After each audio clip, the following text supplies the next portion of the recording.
How seriously are you considering that? We'll take a look at everything. I look at everything. He's got a lot of money. What do you make of the Ayatollah saying that they have to enrich? They have to be able to enrich? They won't be enriching. If they enrich, then we're going to have to do it the other way. And I don't really want to do it the other way, but we're going to have no choice. So we visited the military course just to see if we could fix it up and make it nice. The budgetary situation takes some years to get something approved. So we're going to take a look at that. It's 2 courses, very nice, but they need a lot of work.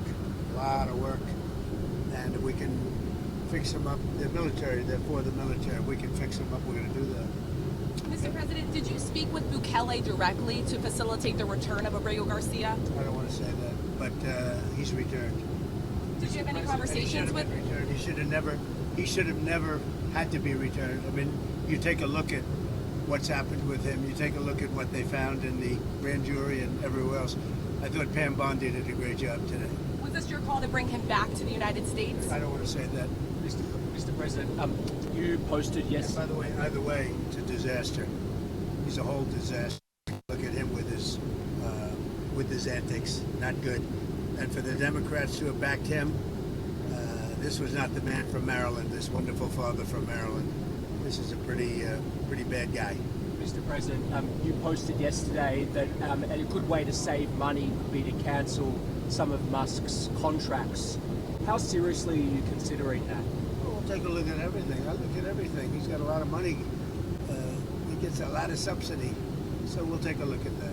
Only if it's fair. Only if it's fair for him and for the country, I would certainly think about it, yeah, but it has to be fair. Mr. President, would you consider reopening investigations into his companies? There are a bunch of investigations. I didn't know that they had any, but they had them. I would just let them speak for themselves. I had no idea. Excuse me. I have no idea whether or not they had investigations. What's your view on Elon Musk as of today? I mean, have you heard from him at all? As your team? Honestly, I've been so busy working on China, working on Russia, working on Iran, working on so many. I'm not thinking about Elon. I just wish him well. On the China talk, sir, there's a meeting coming up with Secretary Bessent, Secretary Lutnick. What do you hope to see? What do you hope to see from those talks in London, sir, with we're China? very far advanced on the China deal. We wanted clarification. We had to have clarification. A little bumpy up here. We had to have clarification, and that's what we're really having the meeting about. We had a very good talk. I talked to President Xi for, I guess, more than 2 hours. We had a very good talk. It's a complicated deal, but it's a deal that's going to bring us a lot of money and a lot of everything else, and we get along very well with President Xi and with China. On Mr. Musk's contracts, do you feel like the U.S. can survive without them? Obviously, you contribute a lot when it comes to defense and space, and that relationship has been important for quite some time. The U.S. can survive without almost anybody. And except me. Did you have any concerns about his drug use when he was working for you? I don't want to comment on his drug use. I don't know what his status is. I read an article in the New York Times. I thought it sounded very unfair to me. You said earlier today that Mr. Musk had a problem. What did you mean by that? And did you misjudge him by bringing? I don't want to talk about problems. I think that I think the United States had problems, and if you look at the numbers today, the numbers were unbelievable. The numbers were incredible. The numbers that came up today, the stock market went way up. The country's doing really well. Almost, I think, in a very short period of time, you're going to be saying doing better than it's ever done before. We have hundreds of plants coming in, a lot of jobs are being created. That's what happened this morning. You saw the jobs. And the nice part, they're not government jobs. They're jobs of people coming in and doing other things, including the leisure, hotel and leisures. Good stuff. A lot of good things are happening with our country. We're taking in billions of dollars of tariff money. The money is pouring in. And it hasn't even started yet, really, relatively. We're going to have a very successful country very soon, and the stock market is seeing that. We have, and I've been saying it, we have the hottest country anywhere in the world, the hottest country. And if you think about it, 6 months ago, we had the coldest country. We had a country that was a disaster. And we've done it very quickly. Okay, go ahead. Mr. President, on the One Big Beautiful Bill, so your critics, often your critics... I don't have too many critics, because, honestly, I don't know of anybody that's going to vote against it. Maybe Rand Paul or somebody, but They always vote against. But I actually think that over the last 24 hours, it's even solidified. We have tremendous support. So, just the critics that want to talk about the bill, they often fail to mention that your tariffs are actually offsetting a lot, the debt in itself. Yeah. I believe the CBO said 2.8 trillion over the next 10 years. So what do you have to say Well, to we that? got tremendous reviews, and CBO, who never gives good, basically it's a Democrat group, and we're getting tremendous reviews on the bill. We cut 1.6 trillion, not billion, trillion out of the budget, and yet we haven't affected anybody. We're going to save and totally cherish Social Security, Medicare, Medicaid. The Democrats are going to destroy it. They'll destroy it. We're going to save it and make it stronger than ever before. So Medicare, Medicaid, they just make statements. Oh, he's going to talk. We're not touching it other than waste, fraud, and abuse. That was my Mr. next President, question. on Russia-Ukraine, did the Ukraine drone strikes against the bombers inside Russia, the airfields, did that change your view at all of what Zelensky, the cards he has? Well, what he's capable of? they gave Putin a reason to go in and bomb the hell out of him last night. That's the thing I didn't like about it. When I saw it, I said, here we go. Now it's going to be a strike. I did something that people don't talk about, and I don't talk about very much, but we solved a big problem, a nuclear problem, potentially, with India and with Pakistan. And I spoke to Pakistan, I spoke to India. They have really great leaders. But they were going at it, and they could have gone at it nuclear, both nuclear countries, strong nuclear countries. And I talked about trade, and I said, we're not doing trade if you guys are going to be throwing bombs at each other, and they both stopped. And I stopped that war immediately. That was going, as you know, that was going much further, and hopefully not to nuclear, but it might have gone to nuclear. In fact, it might have gone to nuclear in the next round, but we stopped it. And I'd like to comment the leaders of both countries, Pakistan and India. Are you worried that there might be a nuclear breakout with Russia-Ukraine? Are you worried that could... I hope not. I hope not. I think it's a war that would have never happened. If I were president, that wouldn't have happened. I certainly hope not. Mr. President, Senator Hawley said he had spoken with you about potentially removing cuts that were in the House passed bill to Medicaid that would hurt Trump voters in rural areas. What are your thoughts about Well, that? we did speak about that. We're really talking about waste, fraud, and abuse. And Senator Hawley's a great senator. He's a good guy.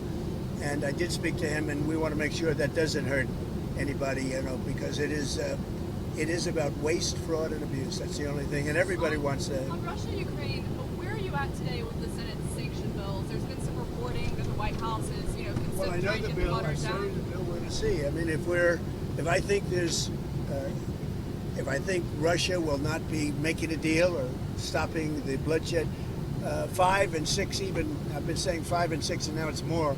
1,000 a week soldiers being killed, and people being killed. Not just soldiers, people being killed, but largely soldiers being killed. Yeah, I'd use it if it's necessary. But are you trying And to they've really given me that option. Are you trying to get the Senate to water it down, though, from its current I version? haven't spoken about it. They have a bill. It's going to be up to me. It's my option. They've made it that way, and it would save a lot of time if that happened. So I'm okay with it. I haven't decided to use it. It's a very strong bill. Mr. President, you gave Elon Musk, when he left the White House, a key, symbolically, to the White House, to the administration at large. I think that's what would you like him to give that back? No, I don't take things back. No, What about the Tesla? I gave him a key. He tried very hard. But the Tesla, I haven't thought What's your about reflection on it. his work then, as of this point, for the administration? How do you think his Doge did at the end of the day with the savings that? Oh, I think it helped us a lot. I think it helped our thinking, and it's not finished at all. We've basically taken it over, and we're doing a job. Many of those people remain with us, and they're going to remain with us. They're very good. It's terrific. We saved, hundreds of billions of dollars. It's terrific, and it's going further. I mean, I'd give you the answer actually at the end of 2 years, because a lot of it is out into the future. But it was a big saving and a good mindset. And what are you going to do about the Tesla? Are you going to keep it, or are you going to? I haven't thought about it. Do you have any plans to I contact? hope he does well with Tesla. Do you have any plans to speak with Mr. Musk? This was one of your closest advisors for No, I don't months. have any plans. Somebody made a mistake. A lot of reporters have been calling me. I didn't call any reporter. A lot of reporters, they asked me the same question. No, I don't. I'm not even thinking about that. There apparently were these efforts. This is what I read, to bring you and Elon back together. So those efforts are, where are they? No, there are efforts. I mean, I've been asked about it, but I'm not really interested in that. I'm really interested in the country and solving problems, including war problems in very far away lands. A lot of people being killed. You know, when I left, we had no problem. We didn't have wars. We defeated ISIS 100%. Iran was broke. There was no Hamas problem. There was no Hezbollah problem. Israel wouldn't have happened, in other words. Russia, Ukraine wouldn't have happened. We had no inflation. And by the way, we have no inflation now. And if we had a good Fed chairman, you would lower rates. And you know what? If inflation happened in a year from now or 2 years, let them raise rates. But we're going out for long-term debt or short-term debt. We have a lot of debt coming due because Biden had all short-term debt, mostly. And we would get a lower rate and a lower interest rate if this guy would lower rates. We get a lower interest rate. It's unbelievable.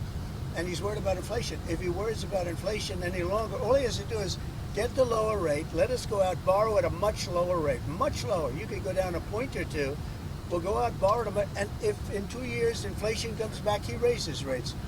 But he keeps them the same. It's insane. Are you already thinking about your next Fed chair? Are you already thinking about who your next Fed chair would be? I know it's 2026 when his term expires. So you're already thinking about it. It's coming out very soon. Who are you thinking about for that? I could tell you, but I don't think I'll do it. What do you make? I have a pretty good idea. Kevin, What Kevin Warsh, one of He's those very people? highly thought. What do you make of the Ayatollah saying that they have to enrich? They have to be able to No, enrich. they won't be enriching. If they enrich, then we're going to have to do it the other way. And I don't really want to do it the other way, but we're going to have no choice. What's your latest? There's not going to be enrichment. Just one more on Obrego Garcia, sir, because this is the big news for today.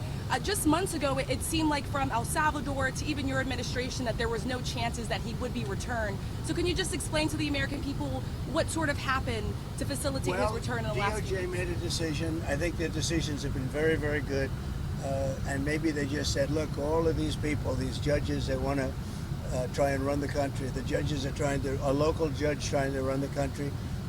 The man has a horrible past, and I could see a decision being made. Bring him back, show everybody how horrible this guy is, and frankly, we have to do something because the judges are trying to take the place of a president that won in a landslide, and that's not supposed to be the way it is. And so I could see bringing him back. I could see it either way, bringing him back or not bringing him back. But by bringing him back, you show how bad he is. He's a bad guy.